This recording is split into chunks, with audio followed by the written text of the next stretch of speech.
Squatalicia thanisna, chislatsanat xaitnich, thanamani tain chislatsanat at xaitnichi aquachin jaslap. I Talicia liquithia I Thailia thanangana, I thanastatlis at Pinechung. My name is Renee Sampson. I'm from Saitnich. I'm from Saanich, and all my family comes from Saanich. And I have 3 daughters who all have Sinchothan names.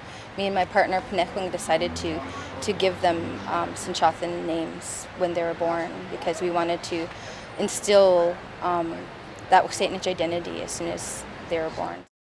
I am also a Sinchothan apprentice from the State Synthesis Sinchothan department there. I've been apprenticing now for about 4 years.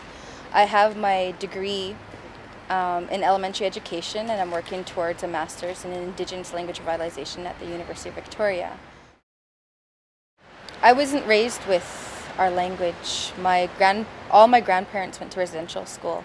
On my father's side, my grandparents both went at a young age, and they spoke Hulkaminam. And then on my mother's side, my grandfather went when he was younger, and he spoke Sinchothan.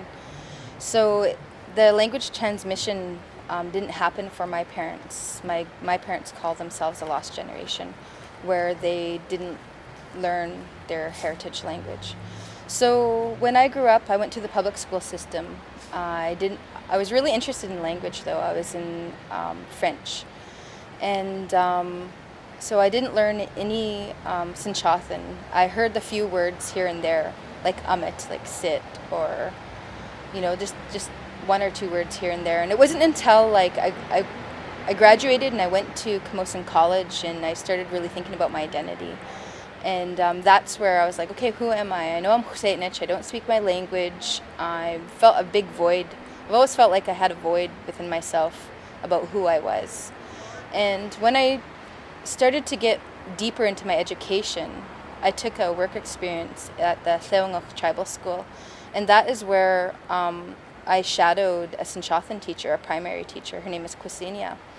And that really opened the door for me. I was really interested in working with children. It felt like the universe was pulling me together with the language and education. And so once I kind of figured out that was my passion, I went to school. Our language is who we are as a Saitnich people. Our elders talk about that all the time, about who are we if we don't have our language. It's not just the language. It has all our beliefs, our histories, and our values instilled in the language. Our language is such a kind language. Everything is an endearment almost, even when there are some things that can be related to war or those type of things. But our language is a beautiful, kind, and very complex.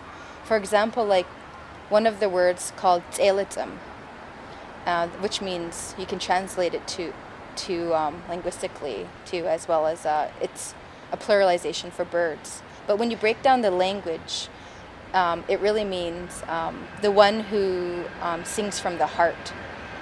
And so tsela is the heart, and stilam is a song. And so that's how beautiful our language is, right? And every single creature in our language has an origin story, from Samsamaya, which is a bee, to a spath, which is a bear. When you start to learn the language, it opens up a worldview. And that's what's been beautiful, is the language itself and what it holds within it. Our language is more than just a language.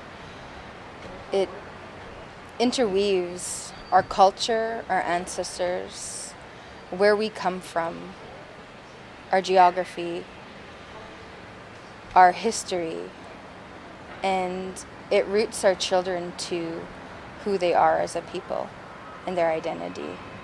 And that's what I'm learning the language for, is the children. It's important for them to know that they're Saitnich, that they have their own language, and they can be proud of speaking their language.